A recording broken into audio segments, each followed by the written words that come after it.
To defeat an enemy, you must know them. Not just their battle tactics, but their history, philosophy, art.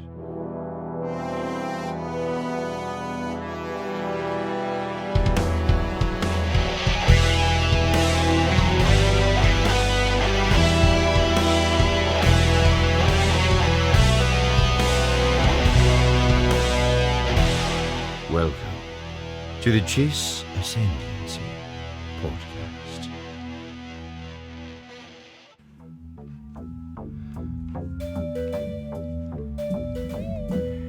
All right, everyone. Hello, and welcome back to The Chiss Ascendancy. This is our bonus episode reviewing Chapter 15 of The Mandalorian, The Yeah. Believer. It's called The Believer. Obviously a reference to Mayfeld, and you know why? Because he saw his face.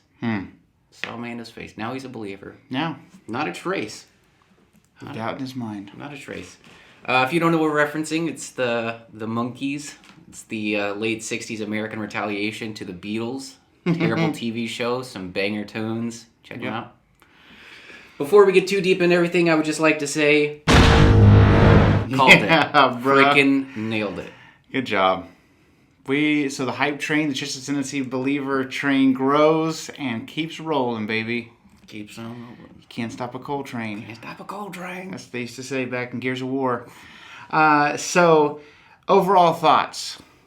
Go ahead. Overall thoughts. Wow. I enjoyed it. Yeah. It wasn't quite as packed, Yeah. I would say, as the last two episodes, but I still really had a good time. I really enjoyed it. I love being outside. I liked the cast. I liked the bring back of Mayfeld for the type of heist kind of episode that we had, but obviously much preferable to the episode 5 of season 1 heist that 6. we had. You know what I mean. Yeah, last week I remember I voiced concerns over I don't want to take the whole episode, and within like 3.5 minutes he was on the crew. I would like to say that Boba looks sexier than ever with his repainted, same armor, Yeah. but repainted. I thought it was interesting that he took his helmet off a couple times.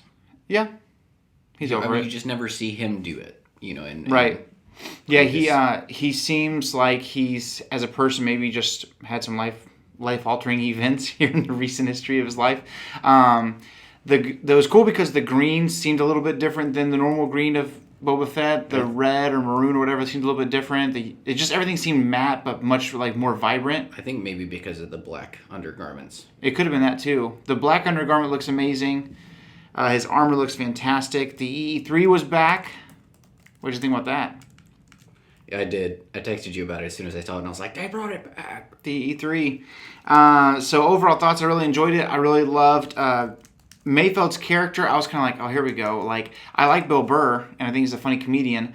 But I was worried that, when we had him last season, it just kind of seemed like we were like, all right, while we wait for the next episode to happen, we're going to go stop off and get a drink at this local Bostonian pub.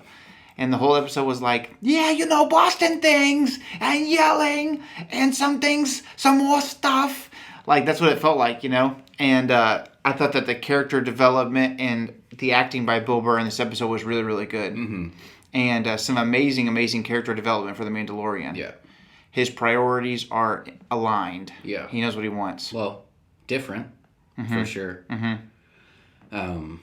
Yeah, I thought it was kind of funny that, not funny, but cool that Bill Burr's character, Mayfeld, was heckling him about, where Mando's line might be, as far as the helmet specifically. And then towards the end of it, they've been working together and they've had each other's backs, just the two of them. And, he's now like, hey, I never saw your face. You did what you had to do. Yeah, when he said... There's some sort of increased respect there. Right. He said, so what's the rule, huh? You can't take it off? I can't see your face. Which one is it? That was cool. I thought that it was interesting that he said everyone's rule gets, bendable when stuff gets rough. So it was just a very cool concept right from the beginning. Kara's there. It was cool to see her and Finnick, trading shots. Man, freaking everybody on that crew is a sharp shooter. You got the Mandalorian, Yeah. which R.I.P. the pulse rifle. Yeah. I was thinking about like the difference between that crew and the prisoner. I was like, man, these guys do not like jokes. You know what I mean? Oh, yeah, like, yeah. I definitely wouldn't get along with the other crew, don't get me wrong, but I like to have a laugh every once in a while. Right. Mayfeld was like, yeah, pretty much like this guy, huh? Yeah. Nobody reacted to his joke. I liked how when they were getting ready to go into the refinery, like they finally had jumped the dude on the freaking tank or whatever, and they're getting ready to take the gas, and he was like, "You sure you don't want to come? Gonna miss you. You're probably great to have around. So you have such a sunny disposition." I thought that was funny. His delivery of his lines is just like his delivery of his jokes. Yeah. So it made me laugh really hard. Cara Dune's character was cool. Boba Fett looked dope.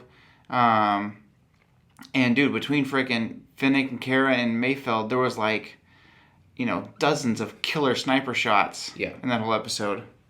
Those troopers never stood a chance. No. Not a single chance. Okay, so really enjoyed it. Really, I know that it wasn't... We weren't getting directly to Gideon, and we weren't on his Star Destroyer and all that kind of stuff. And there was no way.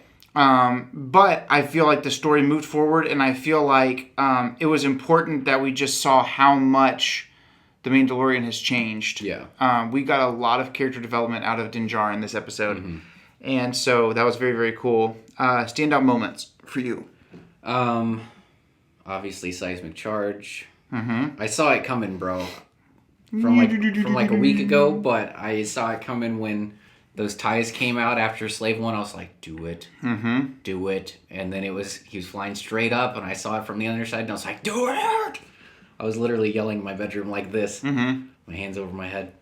That was a big deal for me personally. Yeah. I was sitting on the edge of my couch this morning, and my kids were playing right here, so I had the TV up to like 1,000, so I could hear. And then my wife was next to me, and when, like you said, when Slave One was like this, and it started to tilt, I was like, oh, mama, I know where this is going. And Boba said something, but I was hoping he would say whatever it was Django said. Won't be hearing from him again. Yeah, something crazy. And when he was like, dude, how funny would it have been? If he was like, yeah, that would have been freaking hilarious. Or if he was like, doop, doop, and you see the seismic charge drop, and you just hear, bwang. It would have been cool if you went, yep. That would have been freaking hilarious. Yep.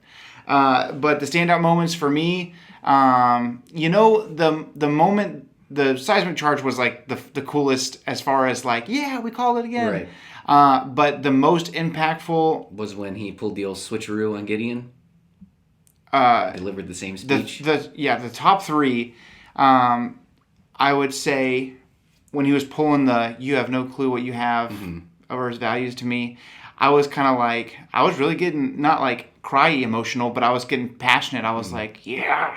Like the whole time we've known the Mandalorian, he knows what he believes, why he believes as far as his beliefs as a Mandalorian, but he never really, there's not really the loyalty to his creed, but besides that, it's kind of like the crew's the crew, whatever, blah, blah, blah.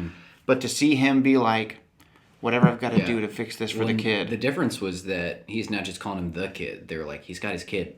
Yeah. You know what I mean? It was his kid now. I like that. That's his son. As a boy dad, I got two sons. I'm just like boiling, ready for him to get Grogu back. But that was just really cool, and you have no clue of its value to me. Like, he personalized it. And you could tell that Moff Gideon knew he meant business, too. Oh, yeah. He had his swagger back because he had his own helmet back on.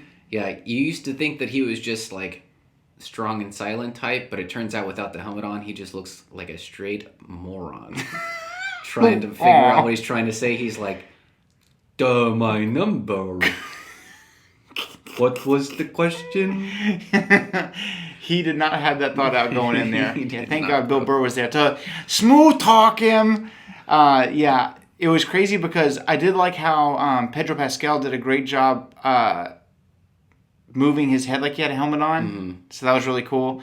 But that moment where the Mandalorian has Gideon dead to rights was a cool, not dead to rights, but like the memento, we're coming for you. It would have been cool if he just held up a piece of paper that had all the letters, different cutout from magazines or whatever. So that was cool. Seeing that it was Bill Burr figured he's not going to take his helmet off. So I'm sorry about your kid, but we got to go. And he took the helmet off. That was a huge moment. We were talking about this with Adam earlier, but it debunked all the bull crap from earlier this year where people were, Pedro Pascal's walking away because he doesn't get his face seen enough. That sucks that's our competition, is just clickbait articles that are total BS. And here we are calling the shots every week and they're actually happening.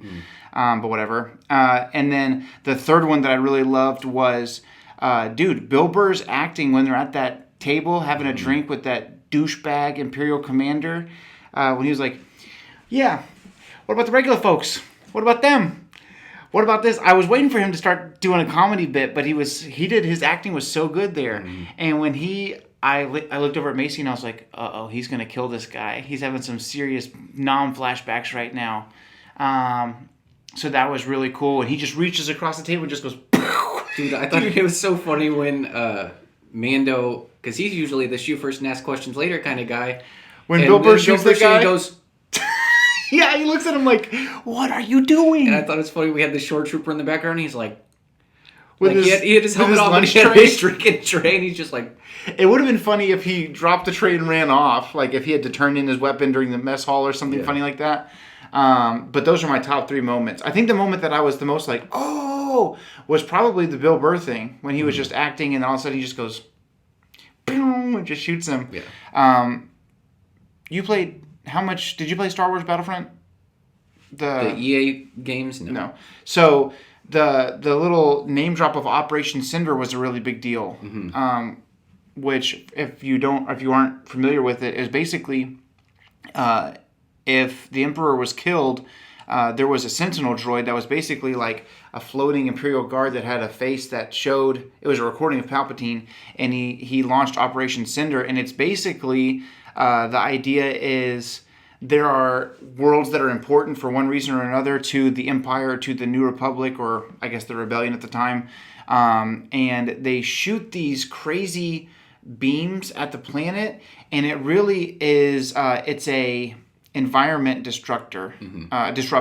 So, for instance, Naboo was hit with these crazy beams, for I don't know what they're called, cinder satellites or something, and when it messes up their atmosphere and things, and so like just mere hours into being hit by these beams, they had like 3 Category 5 hurricanes and like all these lightning storms and stuff, and it's basically like causes the world to destroy itself.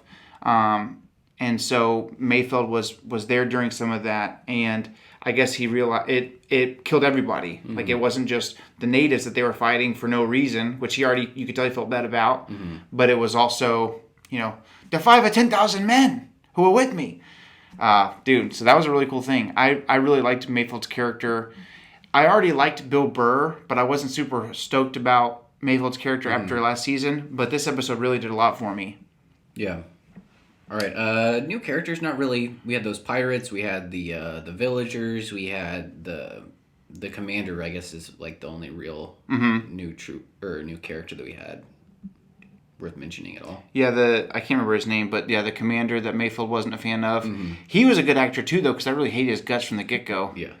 Whenever he was like, all right, let's get out of here, and he was like, you aren't dismissed, I was like, oh, one of these guys. Dude, I was thinking about it. I was like, I feel like the Empire would have been more successful if the people inside the Empire weren't such douchers to each other. Right? It's just like a constant fighting within. Yeah. Infighting and just hating each other. And he's like, that guy's using a computer. Yeah. Not on my watch. Yeah. Not in my Imperial mess. I thought that it was very telling that the troops were all together. Whenever they get through, I loved seeing the stormtroopers and the shore troopers. Yeah. When they finally get through those pirates. Well, and I thought it was. And the pirate scene was cool to see the Mando, because Boba Fett had to rescue him last time. Right. Well, and just to see how much he had relied on his own armor, that he tried to do stuff. He tried to block with the gauntlet, and it shattered, and he had to adjust his fighting style. Or I thought it was cool to see the heroic Empire for a minute. Yeah. That the Empire did something, and because of how it impacted Mando, it was like the good guys for a minute. Yeah.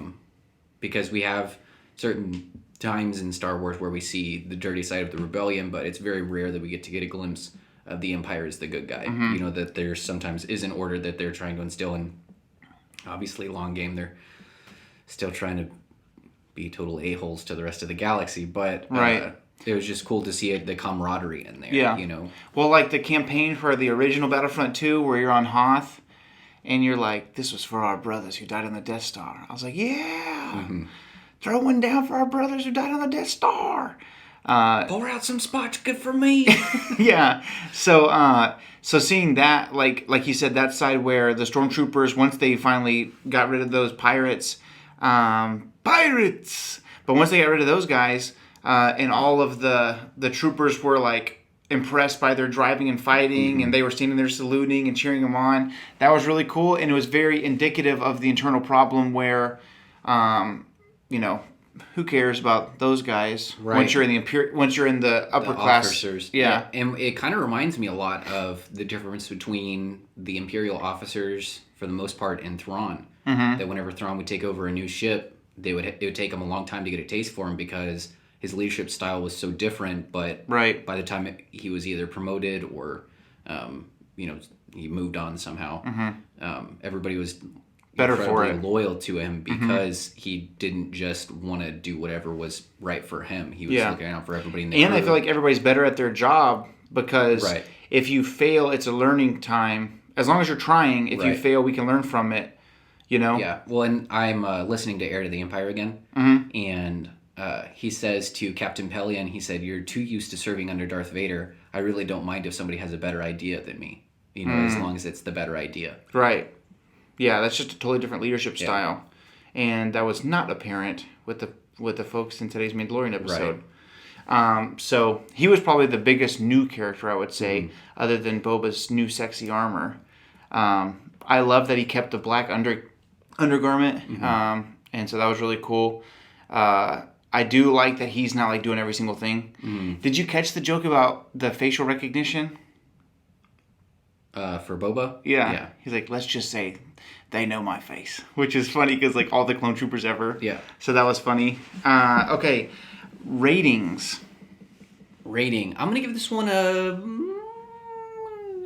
strong 9+. Okay, yeah, I'll stick with that. It wasn't mind-blowing, but it was fun to watch. It was very enjoyable. I enjoyed what it did. Yeah, for sure. Yeah, it was a great episode. It was a great episode. I agree. don't know why I said episode. Great episode. Okay, so what's next?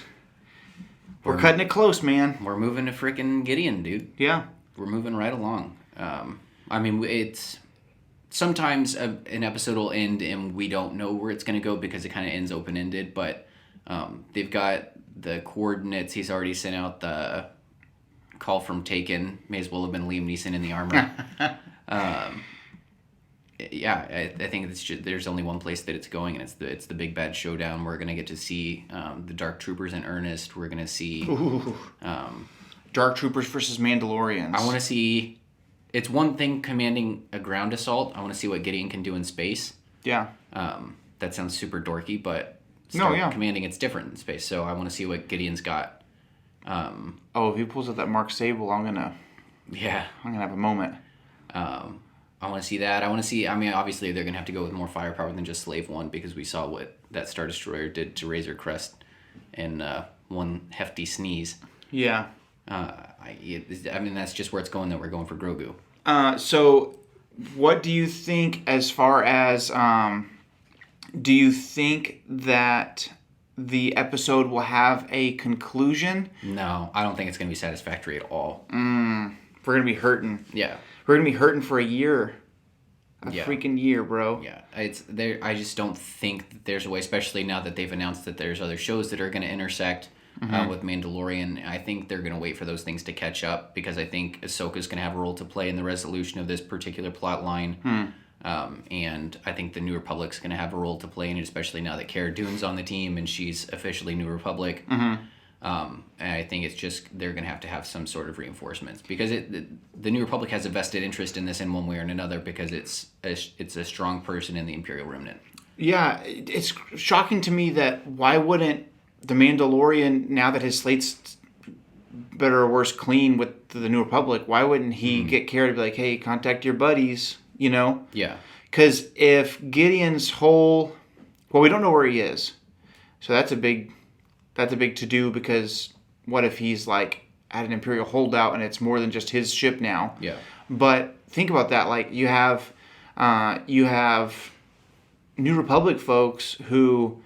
You know that they're going to be interested in getting rid of someone of Moff Gideon's caliber. Well, do you think that they will help at all? Or do you think that's too easy? I think they've got to. I think it's going to be late in the game. Because even if it's a smaller... I think like Venator class, like it's a small Star Destroyer. But it's still a Star Destroyer. Right. You know what I mean? That's still all this stuff that comes along with the Star Destroyer. How many ties, how many crew. Right. All the resources. And it... Death Troopers. I mean, it's... Usually they're manned by like anywhere between 10 and 50,000 people. So it's not a small thing to have a Star Destroyer fully manned. So to get Moff Gideon's coordinates, it's basically they have a signal that they've stolen out of an Imperial database. So they're essentially tracking him even if he moves around, huh? I guess so. I thought it was cool that they used the coding cylinders. Yeah. That they've got the coordinates on that. But it seems like they've got more information than just where they were at, because he was able to send him a coded message. Yeah, they're able to hack into the old text message. Yeah. Oh my gosh. Okay, so next week's episode... Din Djarin would like to FaceTime. How long do you think the episode's going to be? I'm hoping for an hour plus. Yeah, I'm hoping for at least 45 minutes. That's a really low bar, but I don't want to be let down. Yeah, because 33 minutes last week, 33 minutes... Or like 37. 38 minutes this week. I was like, oh, that's not enough. This week felt longer than last week. Yeah. Do you think it'll be closer to 45 minutes? I'm hoping for 45 plus. Oh, man. Okay, so you got Boba, Finnick, Kara, Mando. I was sad that Bill Burr left. Yeah, but I thought it was cool, too. Yeah. That they just kind of let him start his life over, because he was going to go back to prison camp. Right. I thought it was cool when he said, "We've all got to sleep at night." That was a cool line. Mm-hmm. I thought it was also cool that his shooting wasn't really featured. Like, it was talked up a lot last season, but it wasn't really featured. So for him to make that Killer shot with a Tusken cycler, that was freaking Hand me cool. that cycler. Yeah, that was very cool. Man, yeah, for Tuskens being so primitive, their weaponry is formidable. When you think about the two last episodes. Yeah. Because you had a freaking Tusken cycler blew up that whole freaking Imperial base, and then that daggum gaffy stick last week. Boba Fett was It's just... a good thing they're not well trained. Yeah. Rule! Yeah, if they were like... They would take over Tatooine in right? in a heartbeat. One of them tried, apparently. That guy that was in the prison system from the end of last week's episode. I found out, and of course people do breakdowns of all that. They pause it and they translate to Arubash or whatever. 25 years for trying to kidnap a senator is what that Tusken was doing. That is funny. Gave him the old Borat marriage proposal and just put a bag over him and tried to take him home. Gave him the old Cad Bane breaking into the freaking Senate. Dude, just so much stuff. So, oh my God. The episode feels like we're wrapping it up already, and I know it's a shorter review. But there's so much less to digest and so much less to speculate on the closer we get to the end of days. Yeah, I think the main thing is because this was really, really spent rounding out Mando's character. Yeah. Even in the little stuff, just like how much his armor is his identity, like in his fighting and the way that he interacts with other people. And then as much as that is the case, it's still not important enough to stop him from going after Grogu. Yeah. You know what I mean? I think those were things that we had all known, but hadn't been as explicitly laid out. Right. He had never violated his own moral code before for the sake of the kids. So, Yeah, they did a lot of talk this week of his kid, his kid, his kid. I like that a lot. I don't think the Mandalorian ever said my kid specifically. but he did not say my kid. Yeah. He didn't say it's not mine. But what do you think? So does the Jedi show up from previous episode? The Jedi meaning Ahsoka, or the No, Jedi meaning the one that they... The one that Grogu contacted. Hard to say, man. Hard to say. I feel like if he shows up, it's over. You know what I mean? One Jedi is just kind of a game changer. And that's not just because their ability in the Force, but it's hinted it's not just somebody who showed up, you know, not just somebody that has a connection with the Force. It seems like it's somebody that's significant. So that means they would have had battle tactics and training and things that made the Jedi so formidable in the Civil War. Yeah. So. Man, oh man. So, is the crew that we have now the crew that's going? I think it's a part of the crew. Do you think, who all do you think shows up I think to go Grief get the shows kid? up. Okay. He seems to be bankrolling right now. He seems to be like a mini Lando, so I think he's got some things working under him. Mm-hmm. There wasn't really anybody else that we've helped out. I guess maybe Bo-Katan. She kind of has a vested interest in this. Well, she's for sure against Gideon, so she's going for it. Yeah. It's almost beneficiary that she goes because she can pretty much go directly try to take on Gideon while we try to get the kid. Mm-hmm. I did notice that at the end of the pirate chase, where there's that one guy at the end of the transport who was trying to blow up the gas. Did you notice that they showcased the Mandalorian throwing a spear? Oh, yeah, I didn't even think about that. I was like, I see what you're doing there. Yeah. Yeah. So maybe that's a little foreshadowing of something. Showing he knows what to do with one. Yeah. Because, you know, we'd never seen him with something like that before. Right. And why would you if you had a freaking pulse rifle and stuff? Yeah. Hopefully he goes to that store in Diagon Alley and gets the new upgrade Nimbus 3000 pulse rifle. The Firebolt. Yeah. The international standard. Yeah. But we'll see. That's funny. I'm excited, though. And I'm terrified at the same time. I really do feel like... I remember reading articles and stuff about when people left watching Empire. They were like, Star Wars got worse. And then they waited 4 years for Return of the Jedi. So at least we know we're not waiting 4 years. But I'm really scared that something bad's going to happen and that's going to be the end of this season. I'm going to be so sad and full of angst until... Yeah, so Mando's going to die. Kara's going to die. Grief's going to die. Grogu dead. Ugh, not a fan. So, we'll see. But, interesting things. Things are tying up fast. Yeah. And next week is what's next? What's today? The 11th? Yeah. So the 18th? Yep. So a week before Christmas? Dang. So the review will come out. Yep. And then next week's episode is... Wrapping it up on season nice 2, bow. you know, thoughts. So we'll review the episode, and then we'll review the full season, and maybe do a comparison, you know, keep score, which episode from this season, and see which season was better overall. Oh, but speaking of Christmas, I wanted to give you this. Oh my god. I don't have my knife on me. We're indoors.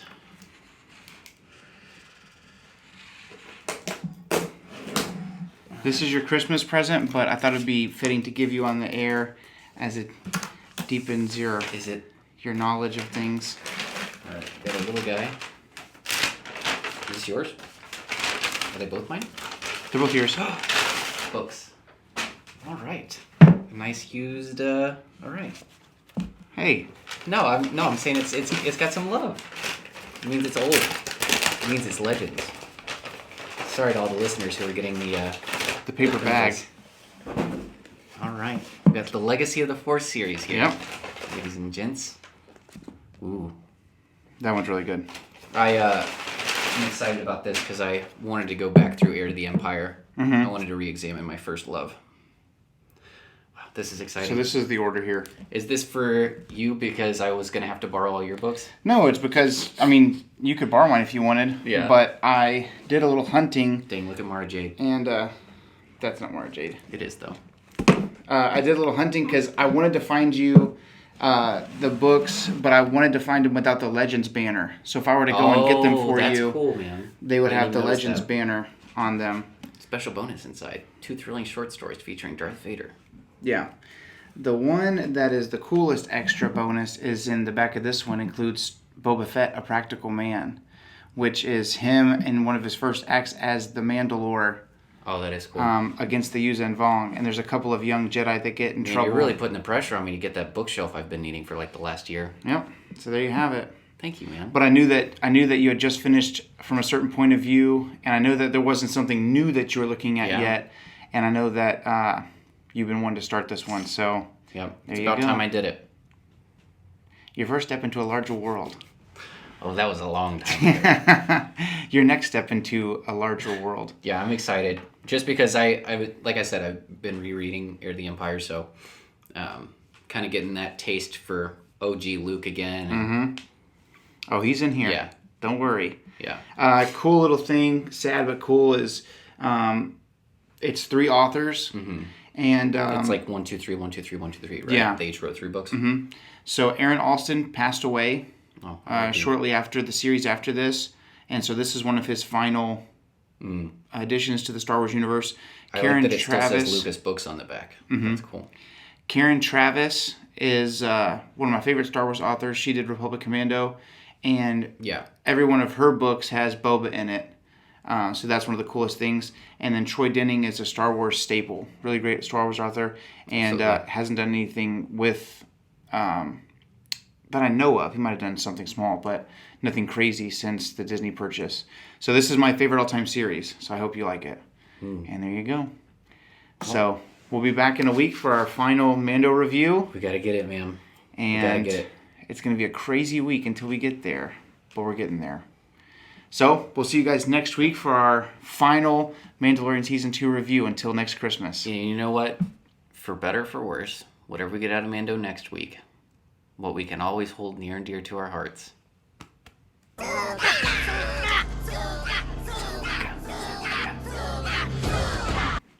All right. See y'all next week.